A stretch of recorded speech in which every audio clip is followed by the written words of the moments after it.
ஆறுமுகம் அருளிடும் அனுதினமும் ஏறுமுகம். வேல்மாறல் பாராயணம் செய்வது எப்படி அப்படின்னு நான் வீடியோ போட்டிருக்கேன். அதுக்கு நல்ல வரவேற்பு கொடுத்துருக்கீங்க. 1.6 lakhs மேலே வியூஸ் போயிருக்கு. ரொம்ப நன்றி. எல்லாம் வல்ல முருகப்பெருமானுக்கு நான் நன்றியை தெரிவிச்சுக்கிறேன். இந்த வேல்மாறல் பாராயணம் செஞ்சதால் ஏற்பட்ட நன்மைகள் நான் அனுபவபூர்வமாக எனக்கு நிறைய அனுபவிச்சிருக்கேன்.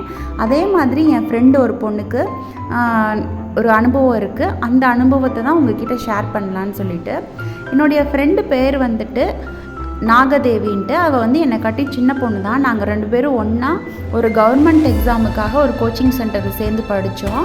அவ்வளோதான். அதுக்கப்புறத்துலேருந்து என் ஃபோனில் காண்டாக்ட் பண்ணுறது, எப்போயாவது நேரில் மீட் பண்ணுறது, அந்த மாதிரி நாங்கள் ஃப்ரெண்ட்ஷிப் தொடர்ந்துட்டுருக்கு. என்னை காட்டி சின்ன பொண்ணு தான், அக்கா அக்கான்னு கூப்பிடுவா. அந்த பொண்ணுக்கு ஒரு 1 இயருக்கு முன்னாடி ஒரு ஆக்சிடெண்ட் ஆச்சு. அந்த ஆக்சிடெண்ட்டுக்கு அப்புறமே கொஞ்சம் உடல்நிலை சரியில்லை. ஊமை காயங்கள்னால் மனம் கொஞ்சம் உடம்பு சரியில்லை, அந்த மாதிரி இருந்தது. ஒரு 2 months முன்னாடி கொஞ்சம் இருமல், இழப்பு, அப்புறமேட்டுக்கு மூச்சு திணறல் வர்றது, அந்த மாதிரி இருந்தது. ஒரு சின்ன பையன், அந்த பொண்ணுக்கு ஒரு பையன் இருக்கான், ஸ்கூல் போயிட்டுருக்கான், யூகேஜி இந்த மாதிரி படிச்சுட்ருக்கான்.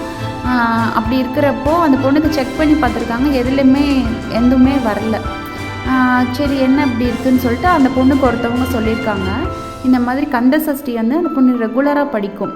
எனக்கே தெரியும், டெய்லி நான் படிக்கிறப்போ நான் கந்த சஷ்டி படிச்சுட்டு தான்க்கா நான் படிக்கவே ஸ்டார்ட் பண்ணுவேன்னு அவள் சொல்லுவாள்.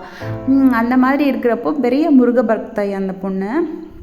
அந்த பொண்ணுக்கு ஒருத்தவங்க சொல்லியிருக்காங்க, நீங்கள் வேல்மாறல் படிங்க, படிச்சிங்கன்னா அந்த உடலில் உள்ள நோய்கள்லாம் சரியாகும் அப்படின்னு சொல்லியிருக்காங்க. அதனால் அந்த பொண்ணு படிக்க ஆரம்பிச்சிருக்கு. ஒரு 2 days 3 daysல நிமோனியான்னு தெரிஞ்சிருச்சு. விடாமல் அந்த பொண்ணை படிச்சுட்டே இருந்திருக்கு.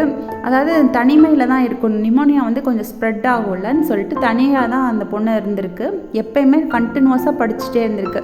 சாமி கும்பிட்டு விளக்கு போட்டு அப்படி தான் படிக்கணும்னு இல்லை, அந்த பொண்ணே கொஞ்சம் அப்பப்போ ரெஸ்ட் எடுத்துக்கணும்ல, அதுக்காண்டி நேரம் கிடைக்கிறப்பெல்லாம் வேல்மாறல் படிச்சுக்கிட்டே இருந்திருக்கு. டெய்லியுமே படித்து 48வது நாள் வர்றப்போ அவங்க அம்மா வீட்டுக்கு வர மாதிரி சுச்சுவேஷன் வந்திருக்கு. அந்த சமயத்தில் லாஸ்ட் 2 pages எனக்கு அனுப்ப முடியுமாக்கான்னு என்கிட்ட தான் கால் பண்ணி கேட்டுச்சு. நான் அனுப்புகிறேன்னு சொல்லி அனுப்பிச்சி விட்டேன். அந்த பொண்ணு ஆனால் அதுக்கப்புறம் மறந்துடுச்சு போல இருக்குது.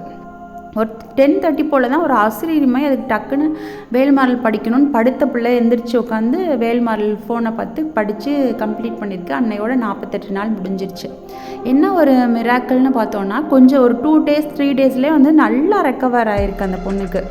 அந்த மூச்சு திணறல்லாம் குறைஞ்சிருச்சு, இழப்பெல்லாம் குறைஞ்சிருச்சு, நல்லாவே ரெக்கவர் ஆகிருக்கு. இதெல்லாமே படிக்கவே கொஞ்சம் குறைஞ்சிட்டே வந்திருக்கு. அப்புறம் இடையில அதிகமாக இருக்க மாதிரி தெரிஞ்சிருக்கு. அப்புறம் வேல்மாறல் படிக்க முடியாத சூழ்நிலை உருவாயிருக்கு. இது எல்லா நேரத்துலேயும் இந்த பொண்ணு விடாமல் படிச்சுட்டே இருந்திருக்கு. அது வீட்டிலே அவங்க வீட்டிலே அவங்க அம்மாலேருந்து எல்லோரும் சொல்லியிருக்காங்க, உனக்கு நல்லா இப்போ சரியாக இருக்குது பார்த்தியா அப்படின்ற மாதிரி சொல்லியிருக்காங்க. இது போக இன்னொரு சர்ப்ரைஸுன்னு பார்த்தோன்னா, அந்த பொண்ணு ஒரு எக்ஸாமுக்காண்டி போய் அவங்க அம்மா வீட்டில் இருந்து எக்ஸாம் எழுதியிருக்காங்க. அப்போ வீட்டில் சொல்லிட்டு இருந்திருக்கும் போல இருக்குது, இந்த மாதிரி தம்பிக்கு முடி இறக்கணும்னு நினச்சிட்டு இருந்தோம். அவங்க அப்பா வடபழனியில் முடி இறக்கணும்னு சொல்கிறாங்க, ஆனால் எனக்கு பழனியில் முடி இறக்கணுன்ட்டு இருக்குது அப்படின்ற மாதிரி சொல்லிகிட்டு இருந்திருக்காங்க.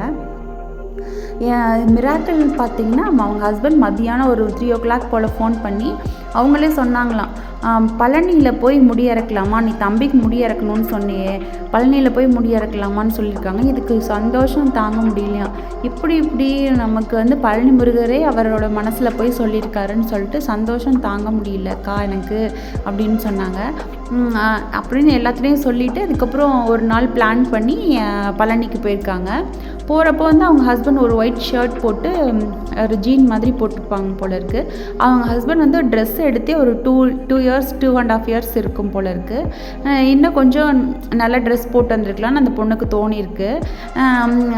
போகிறப்ப புளியோதரை அந்த மாதிரி எடுத்துகிட்டு போயிருந்துருக்காங்க.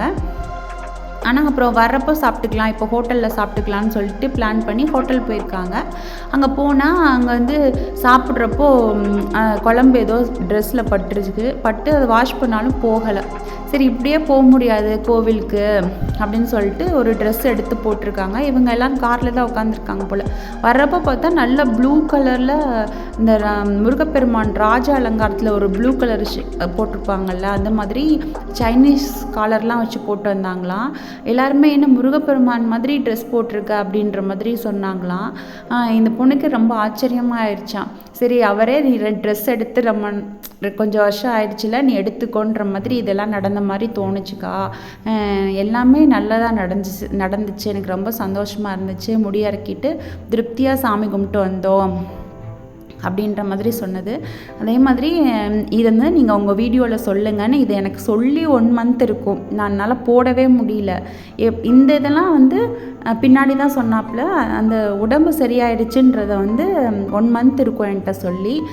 அதனால் நமக்கு என்ன ஒரு வேண்டுதல் இருந்தாலும் அதை நம்ம முருகப்பெருமான்கிட்ட வச்சுட்டு நம்ம வாட்டுக்கு வேல்மாறல் சொல்லிகிட்டே வந்தோம்னா நம்மளை வந்து நம்மளோட வினைகளை எல்லாத்தையும் தீர்த்துட்டு வேல்மாறல் படிக்க படிக்க நம்மளை வந்து காப்பாற்றுவார் முருகப்பெருமான் அப்படின்னு நம்பலாம். இது வந்து நடந்த உண்மை. அதுக்கப்புறம் சில பேர் கேட்குறீங்க, வேல்மாறல் வந்து எப்படி படிக்கிறது, திருத்தணியில் உதித்தருளும்ன்ற வரிகளை வந்து 20 முறை சொல்லணுமா அப்படின்னு கேட்குறீங்க. கண்டிப்பாக சொல்லணும். ஏன்னா திருத்தணியில் அருளும்ன்ற வரியை வந்து முன்னாடி 20 தடவை பின்னாடி 20 தடவை நம்ம சொல்லிவிட்டு இடையிலலாம் வரும். அதெல்லாம் நம்ம சொல்லி ஒவ்வொரு வரிகளுக்கு அப்புறமே நம்ம சொல்கிறப்ப தான் 108 முறை திருத்தணியில் உதித்தருளும்ன்ற வரி வந்து நம்ம சொல்கிற மாதிரி இருக்கும். இன்னும் தெளிவாக நான் வந்து இன்னொரு வீடியோவில் நான் உங்ககிட்ட எப்படி அந்த திருத்தணியில் உதித்தருளும் முன்னாடி விநாயகர் துதியிலேருந்து ஸ்டார்ட் பண்ணி எப்படி நான் சொல்லணுங்கிறத நான் தனியாக ஒரு வீடியோவாக போடுறேன். உங்களுக்கு இந்த அனுபவம் பிடிச்சிருந்ததுன்னா கமெண்ட்டில் சொல்லுங்கள், லைக் பண்ணுங்கள், ஷேர் பண்ணுங்கள். ஆறுமுகம் அருளிடும் அனுதினமும் ஏறுமுகம். வெற்றிவேல் முருகனுக்கு அரகரோகரா, வீரவேல் முருகனுக்கு அரகரோகரா.